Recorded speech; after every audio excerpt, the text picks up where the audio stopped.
करे बबुआ हमार फुलवा को हमरी उम्र लगी जाए। आजादी की देवी भेंट मांगती है, मुल्क को सब तुम जैसे नौजवानों के खून की जरूरत है। उस वक्त महात्मा गांधी की पुकार कश्मीर से कन्याकुमारी तक गूंज रही थी। भला कौन घर में बैठ सकता था। आज की पूरी कहानी एक ऐसे कलाकार के जीवन से है जिस पर एक एक्शन फिल्म बन सकती है। वादा, इन्होंने अपना वादा पूरा किया बंगाल के कहत में, जहां 30 लाख हिंदुस्तानी एक एक दाने को तरस तरस कर मर गए। अच्छा, तू अपने पापा के पास जाएगा ना? है? तो रोना बंद करो, अगर रोगे तो नहीं ले जाऊंगा। उसमें खूबियां तो इतनी थी कि उन्हें बताने के लिए हमें पहले एक पूरी लिस्ट बनानी पड़ेगी। प्यार का है? प्यार? प्यार किस चिड़िया का नाम है? जब 2 दिन उस घर में फाके लगे तो प्यार हवा हो जाएगा। जिसे भोजपुरी सिनेमा का पितामह कहा जाता था। अब कहाँ हलकान भल बारिश, चल घरे चल। तो भारतीय सिनेमा में हम उन्हें नाजिर हुसैन के नाम से जानते। ये सब लोग यहाँ क्यों आए हैं? जी, किसी ने कुछ बताया नहीं मुझे। मेहरबानी करके आप लोग अपना यहाँ आने का कारण बताएंगे। वैसे तो कुछ लोग इन्हें बॉलीवुड का आंसुओं का कनस्टर कहते थे, पर क्या आप जानते हैं नासिर हुसैन साहब को पहले तो इन्हें जानने वाले सभी लोग मरा समझ बैठे थे, पर जब यह जिंदा निकले तो इन्होंने तबाही मचा दी। तुम्हारी दादी से कह सकूं कि जो फर्ज तुम ला छोड़कर चले आए थे, मैं उसे पूरा करके आया। आखिर इन्होंने ऐसा क्या कर दिया था कि इन्हें सरकार ने फांसी की सजा सुना दी थी।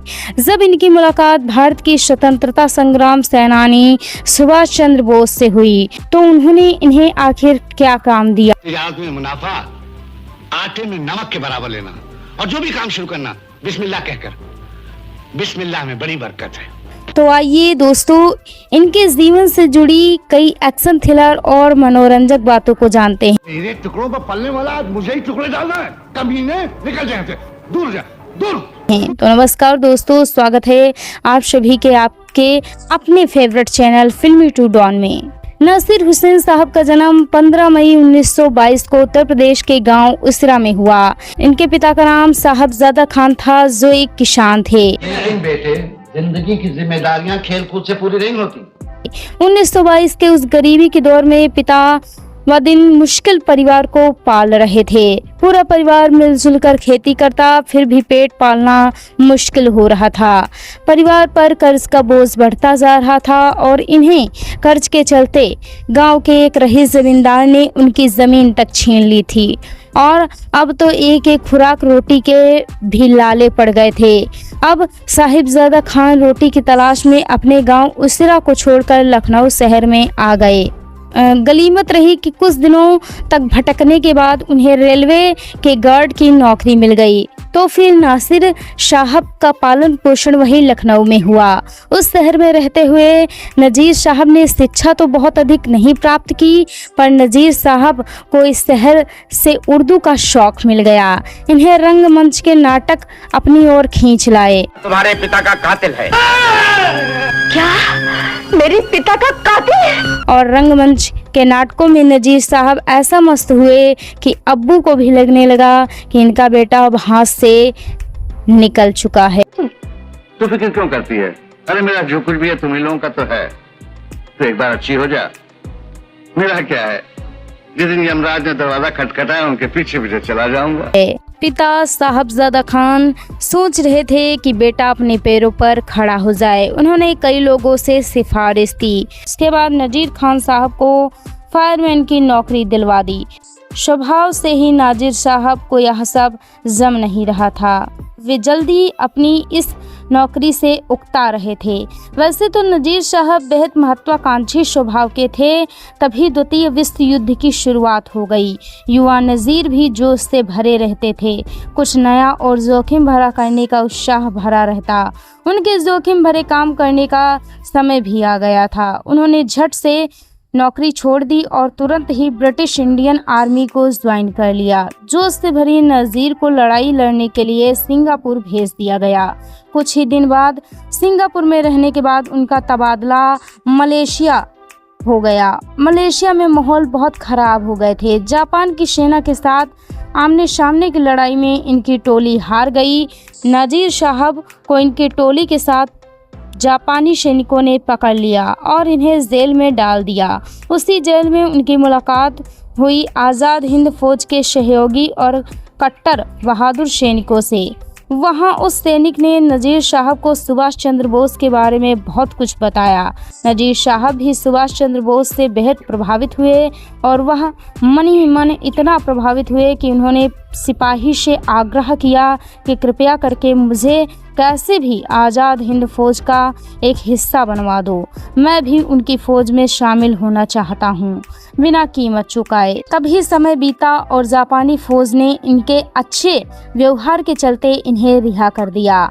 नजीर साहब की आंखों में अगर कुछ था तो वो था सुभाष चंद्र बोस। नजीर साहब सीधे भारत आए और सीधे सुभाष चंद्र बोस जी के पास पहुंच गए। नजीर खान साहब ने उनसे आग्रह किया कि कृपा करके आप उन्हें आज़ाद हिंद फौज का हिस्सा बना लें। नेताजी सुभाष चंद्र बोस भी नजीर हुसैन साहब के जोश से प्रभावित थे।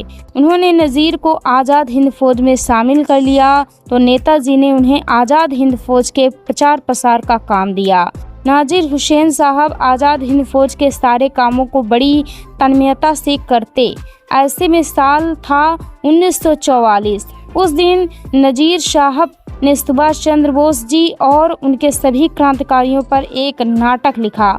उस नाटक का नाम था बलिदान। इस नाटक का नजीर साहब ने खुद मंचन किया। सुभाष चंद्र बोस साहब ने जब इस नाटक को अंत तक देखा तब नाटक के खत्म होते ही सुभाष चंद्र बोस जी खड़े होकर जोश में तालियां बजाने लगे। इधर द्वितीय विश्व युद्ध तो खत्म हुआ मगर अंग्रेज सरकार ने इनकी बगावत के चलते इन्हें एक बार फिर गिरफ्तार कर लिया और तो और इन्हें फांसी की सजा सुना दी गई। दैनिक भास्कर अखबार में लिखे एक लेख के अनुसार इन्हें लाल किले में फांसी होनी थी। पुलिस नजीर हुसैन साहब को फांसी पर लटकाने के लिए दिल्ली के लिए रवाना हो गई थी। इसी तरह इनके साथी क्रांतिकारियों को यह भनक लग गई कि आज़ाद हिंद फौज के सिपाही नासिर हुसैन साहब को ट्रेन से दिल्ली ले जाया जा रहा है। वहां पर लाल किले पर इन्हें फांसी दी जाएगी। साथ ही क्रांतिकारियों ने घनघोर जंगल में ट्रेन पर हमला कर दिया। नासिर हुसैन साहब को छुड़वा लिया। अब नासिर हुसैन साहब एक बार मौत के मुंह से बाहर आ गए थे और नासिर हुसैन साहब के मन में जोश कम नहीं हुआ था और तो और अब की बार जोश और जज्बा और ही ज्यादा उफान पर था। नासिर हुसैन साहब रोज ब्रिटिश आर्मी के खिलाफ बड़े बड़े कारनामे कर रहे थे पर दुर्भाग्यवश एक बार फिर उन्हें पकड़ लिया गया। अब की बार नासिर हुसैन साहब को ब्रिटिश सरकार ने अपने निवास से दूर हावड़ा जेल में बंदी बनाया और तो और नासिर के घर वालों को भी कोई खबर नहीं दी गई। घर वालों को लगा कि शायद नासिर की मृत्यु हो गई है। गांव में खबर फैल गई कि अंग्रेज़ों की गोलियों से नासिर मारे गए। जब उनके गांव से खबर उनके परिवार तक पहुंची तो परिवार का बुरा हाल था और तो और नासिर का भी हावड़ा जेल में हाल बेहाल था। उन्हें लग रहा था कि परिवार का कोई भी आदमी उनके हाल चाल लेने तक नहीं आया। चंद महीने ही बीते थे कि नासिर की जेल को शिफ्ट होने के आदेश आ गए। उन्हें हावड़ा की जेल से दिल्ली सेंट्रल जेल ले जाना था। पुलिस उन्हें हावड़ा से दिल्ली ले जा रही थी। रास्ते में दिलदार नगर स्टेशन पड़ा। ट्रेन वहां पर रुकी। नासिर हुसैन साहब उदास मन से ट्रेन की खिड़की से झांक रहे थे। तभी उनकी नज़र खड़े उन लोगों पर पड़ी जो उनके गांव के थे। उन्हें लग रहा था अगर किसी तरह से भी इन गांव वालों को यह पता लग जाए कि मैं जिंदा हूं तो उनके घर वालों तक यह बात जरूर पहुंच जाएगी। चालाक नासिर हुसैन साहब के दिमाग में एक तरकीब आई। उन्होंने कविता लिखने के लिए एक कागज और एक पेन साथ खड़े सिपाही से मांगा। सिपाही ने पहले तो हंसा, फिर उसने उन्हें कागज और कलम लाकर दे दी। नासिर हुसैन साहब ने कागज में कविता तो नहीं पर एक छोटी सी चिट्ठी लिखी। खत में था, मैं मरा नहीं, अंग्रेजों की कैद में हूँ, अभी जिंदा हूँ। आगे कुछ लिखते कि ट्रेन की सीटी बज उठी। ट्रेन धीरे धीरे चलने लगी। नासिर ने तुरंत उस खत को गुड़मुड़ाया और ट्रेन की खिड़की से जोर से बाहर फेंक दिया। ये चिट्ठी आखिर उन गांव वालों के पास तक तो पहुंच गई। उनकी नज़र आखिर उस छोटे से कागज पर कैसे पड़े तो नासिर हुसैन साहब दिमाग के बहुत तेज थे। उन्होंने जोर जोर से चिल्लाना शुरू कर दिया, या खुदा या खुदा। वहाँ मौजूद पुलिस के सिपाही हड़बड़ा गए। उन्होंने नासिर हुसैन साहब को पकड़ा और कहा, क्यों फालतू में जोर जोर से चिल्ला रहे हो? पुलिस वालों के पूछते ही उन्होंने कहा कि मेरे पेट में बहुत जोर का दर्द हो उठा। इस जोर जोर के चीखने से वहाँ खड़े उन गांव वालों की निगाह भी नासिर हुसैन साहब पर पड़ी। किसी एक गांव वाले ने कहा कि अरे ये तो अपने गांव का क्रांतिकारी नाजिर है। दूसरे गांव वालों ने कहा शायद इसी ने कुछ फेंका है। उन्होंने उस कागज को पढ़ा। उस चिट्ठी को पढ़ते ही सारी कहानी उन गांव वालों को समझ आ गई। घर वालों तक उनकी ये बात पहुंच गई। नाजिर जिंदा है। दुखी परिवार को राहत मिली। कई प्रयासों के बाद नाजिर को छुड़ाया नहीं जा सका। फिर वह दिन आया जिसके लिए पूरा भारतवर्ष आंखें बिछाए इंतजार कर रहा था।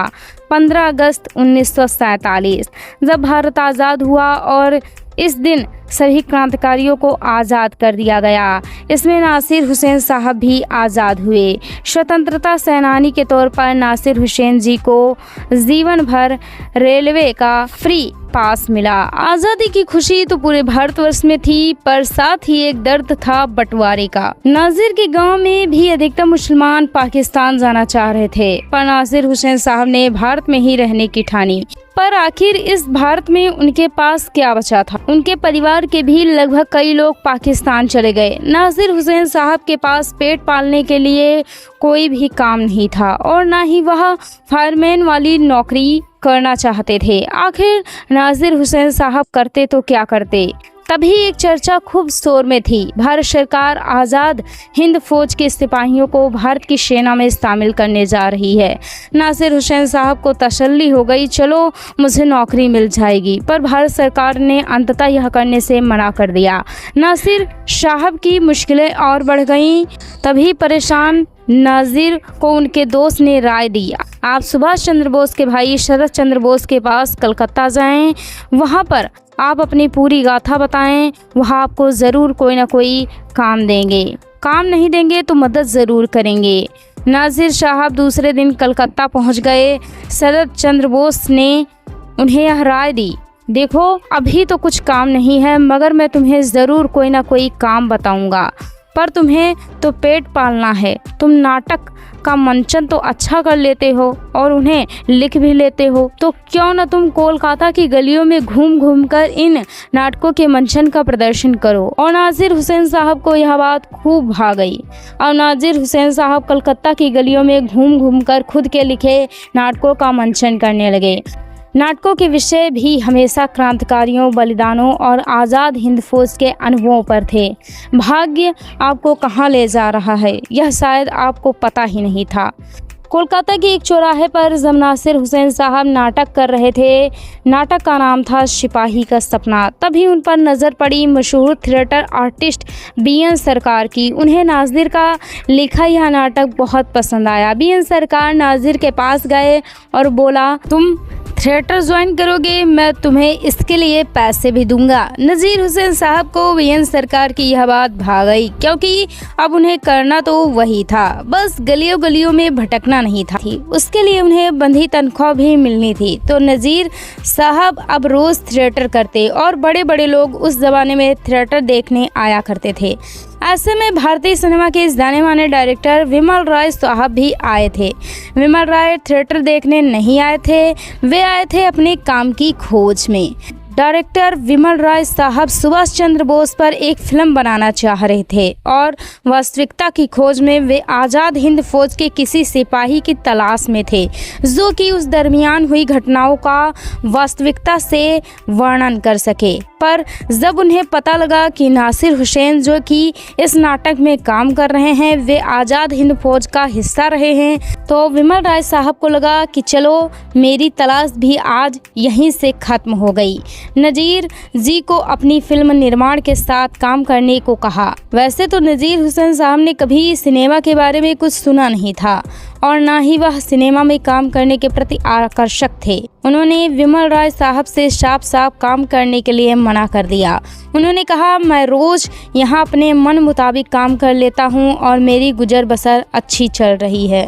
तब डायरेक्टर विमल राय साहब ने भारतीय सिनेमा की नाजिर को पूरी जानकारी दी। उन्होंने कहा, तुम पहले गलियों में करते थे, अब थिएटर में कर रहे हो, अब तुम्हें एक साथ ज़्यादा लोग देख रहे हैं, पर जब तुम सिनेमा करोगे तो तुम्हें पूरा देश देखेगा। नजीर हुसैन साहब को विमल राय की यह बात भा गई। विमल राय साहब के साथ वह काम करने के लिए मान गए। विमल राय साहब सुभाष चंद्र बोस जी पर जो फिल्म बना रहे थे उसका नाम था पहला आदमी। विमल राय जी ने नासिर हुसैन की काबिलियत को देखते हुए कहानी लिखने का काम भी उन्हें सौंप। धीरे धीरे नाजिर विमल राय के असिस्टेंट बन गए। नासिर हुसैन विमल राय साहब की हर फिल्म में स्क्रीन प्ले और उनकी हर फिल्म में अभिनय किया करते, फिर चाहे वह परिणीता फिल्म हो या अनुराधा फिल्म। वैसे नासिर हुसैन साहब के अभिनय की हर फिल्म में तारीफ हो रही थी। इसे वचन न कहो, एहसान। दोस्ती के नाते तुमने जो कुछ भी मेरे साथ किया, काश मैं भी तुम्हारे साथ कर सकता। अब दूसरे प्रोड्यूसर डायरेक्टर भी नाजिर को अप्रोच कर रहे थे। सबसे पहले इन्होंने सम्मी कपूर स्टारर जीवन ज्योति फिल्म में काम करके दर्शकों पर गहरी छाप छोड़ी, और फिर 2 बीघा ज़मीन में इनके किए गए अभिनय को आज भी शायद कोई भूल ना पाया हो। जिस फिल्म में इन्होंने एक रिक्शे वाले की भूमिका निभाकर सबकी तारीफ लूटी, तो फिर इनकी सुपरहिट फिल्मों का कारवा चल उठा। समाज, बंदिश, भाई भाई, बाप बेटी, 2 रोटी, काला पानी, देवदास, एक्सपेक्टर, नया दौर, रागिनी, मुसाफिर, परवरिश, कन्हैया और कंगन जैसी ना जाने कितनी सुपरहिट फिल्मों में अपनी अभिनय की छाप छोड़ी। अब नाजिर हुसैन साहब भारतीय सिनेमा का एक ब्रांड बन गए थे। बड़े बड़े पुरस्कार समारोह में उन्हें बुलाया जाता। ऐसे में एक पुरस्कार समारोह के दौरान नासिर हुसैन साहब की मुलाकात होती है भारत के राष्ट्रपति डॉक्टर राजेंद्र प्रसाद साहब से। वैसे ये मुलाकात भी बड़ी दिलचस्प थी। नासिर हुसैन साहब दिखने में बड़े सुडौल, कद काठी के लंबे चौड़े व्यक्ति थे। राष्ट्रपति राजेंद्र प्रसाद जी ने जब उन्हें देखा तो कहा, लगता है आप पंजाबी हैं। नासिर जी ने मुस्कुराते हुए उत्तर दिया, सर मैं गाजीपुर से हूँ। राजेंद्र प्रसाद खुद बिहार से ताल्लुक़ रखते थे, तो यह तो आप अच्छी तरह जानते हैं। जब एक ही जगह के 2 लोग कहीं दूर मिल जाते हैं तो उनकी भावनाएं बड़ी मंत्रमुग्ध होकर टकराती हैं।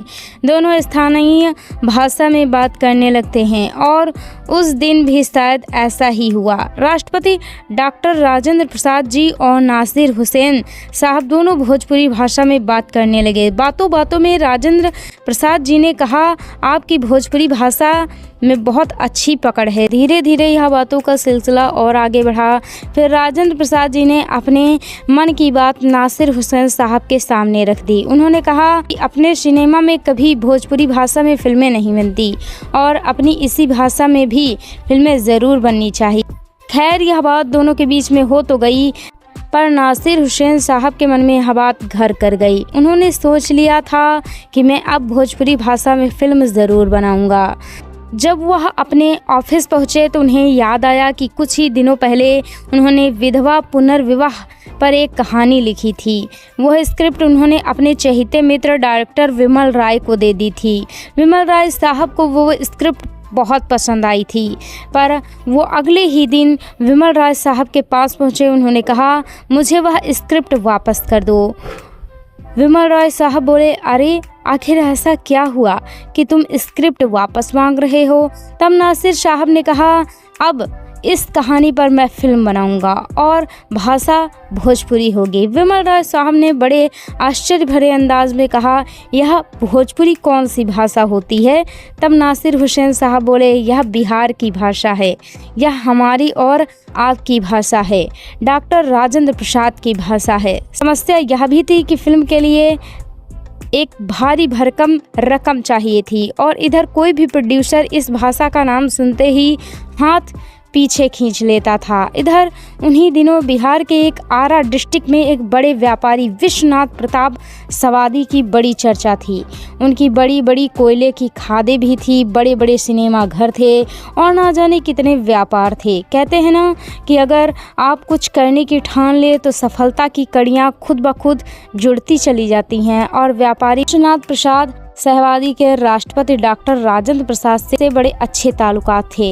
यह ताल्लुकात यूं ही मामूली नहीं थे। वर्ष 1938 में विश्वनाथ प्रसाद सहवादी ने डॉक्टर राजेंद्र प्रसाद जी से 6000 यार्ड खादी का कपड़ा खरीदा था, जिसके लिए उन्होंने प्रसाद जी को 15,000 रुपये दिए थे। वैसे उनका यह भारत की आज़ादी में एक सहयोग था और तब से डॉक्टर राजेंद्र प्रसाद और उनके संबंध बहुत प्रगाढ़ हो गए थे। इधर राजेंद्र प्रसाद जी के मन में हमेशा इच्छा थी कि भोजपुरी भाषा में कोई फिल्म कब बनेगी। राजेंद्र प्रसाद जी ने विश्वनाथ प्रसाद जी से आग्रह किया था कि वह एक भोजपुरी फिल्म में अपना पैसा लगाएं। विश्वनाथ जी को यह विचार भी बहुत अच्छा लगा, पर विश्वनाथ जी पैसा लगा सकते थे, फिल्म बनाना उन्हें नहीं आता था। विश्वनाथ जी ने यह विचार ठान लिया था कि अब भोजपुरी भाषा में फिल्म तो बना के ही छोड़ूंगा। वह सीधे मुंबई पहुंच गए। उस ज़माने में मुंबई में भी गिने चुने स्टूडियो हुआ करते थे। वह मुंबई के एक फिल्म स्टूडियो पहुंचे और वहीं की कैंटीन में बैठकर चाय पीने लगे। चाय पीते समय उनके सेक्रेटरी ने उनसे बात करनी शुरू कर दी कि आखिर हमारे पास पैसा तो है, पर हम कैसे हीरो हीरोइन की तलाश करेंगे, हमें एक अच्छी टीम कैसे मिलेगी। वहीं पास में बैठे नाजिर साहब भी इनकी बातों को सुन रहे थे। नाजिर साहब ने तुरंत दोनों की बातों पर हस्तक्षेप किया। उन्होंने कहा, मैं भी एक भोजपुरी भाषा में फिल्म बनाना चाहता हूँ, पर मेरे पास उस फिल्म में लगाने के लिए पैसे नहीं हैं। मुझे कोई प्रोड्यूसर मिल ही नहीं रहा है। बातचीत तय हो गई। कल का निष्कर्ष आया कि 1.5 लाख रुपए लगेंगे इस भोजपुरी फिल्म बनाने में। व्यापारी से प्रोड्यूसर बने विश्वनाथ जी ने नाजिर साहब को कह दिया, जो भी पैसा लगेगा मैं लगाऊंगा, बस आप फिल्म बनाइएगा। फिल्म का नाम तय हुआ गंगा मैया तो है पियरी चढ़ैबे। इस मूवी में स्क्रीन प्ले और डायरेक्टर का काम खुद नासिर साहब ने किया। फिल्म में बतौर हीरो एंट्री हुई अभिनेता आसीन कुमार की और नायिका बनी बॉलीवुड की अदाकारा कुमकुम। फिल्म के गाने लिखे उस समय के मशहूर लेखक शैलेंद्र जी ने और इस भोजपुरी गानों को गाने का काम किया मोहम्मद रफ़ी साहब और लता मंगेशकर जी।